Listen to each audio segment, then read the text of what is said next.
Hi good morning. இது நேற்று evening and இன்னைக்கு மார்னிங்குள்ள வீடியோ. வீட்டில் பொரி இருந்துச்சா, எனக்கு பொரியில் மிக்சர் ஆனியன்லாம் போட்டு சாப்பிட்டா ரொம்ப பிடிக்கும். ஆனியன் பச்சையாக போடும்போது அப்படியே சில்லி டேஸ்ட்டில் நல்லாயிருக்கும்.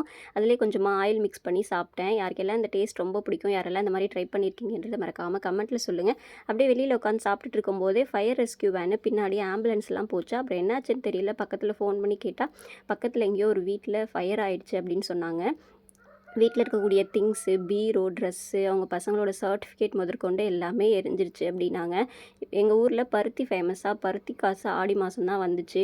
இப்போ தான் பேங்க்கில் இருக்கக்கூடிய கோல்டெலாம் வாங்கிட்டு வந்து வச்சுருந்தோம், எல்லாமே போயிடுச்சு அப்படின்னு ரொம்ப ஃபீல் பண்ணாங்க. எல்லாமே போச்சுன்னா கூட நம்ம வாங்கிக்கலாம், நல்ல வேலை ஆளுங்களுக்கு எதுவுமே ஆகலை. அது வரைக்கும் மனசை தேர்த்திக்க வேண்டியதுதான். அண்ட் நம்ம வீட்டில் கோயில் வேலை போயிட்டுருக்கு இல்லையா, நேற்று கொஞ்சம் செஞ்சார். அப்புறம் மீதி பெண்டிங் ஒர்க்கை இன்றைக்கி ஸ்டார்ட் பண்ணிட்டாரு. நம்ம வீட்டில் இன்றைக்கி என்ன ஸ்பெஷல் அப்படின்னா, சாப்பாடு வச்சுருக்கேன். அதுக்கப்புறமா மாமியார் நேற்று வேலைக்கு போயிட்டு கீரை கிடச்சிச்சு அப்படின்னு சொல்லிட்டு காட்டிலேருந்து பறிச்சிட்டு வந்தாங்க. இது ஒரு கீரை கிடையாது, நிறைய வகையான கீரை இருக்குது. ஆனால் ரொம்ப டேஸ்ட்டாக இருந்துச்சு. அதுக்கப்புறமா ரசம் தான் வச்சுருக்கேன். இதுதான் நம்ம வீட்டில் இன்றைக்கி ஸ்பெஷல். வீடியோ பிடிச்சா லைக் பண்ணி சப்ஸ்கிரைப் பண்ணுங்கள். தேங்க்ஸ் ஃபார் வாட்சிங்.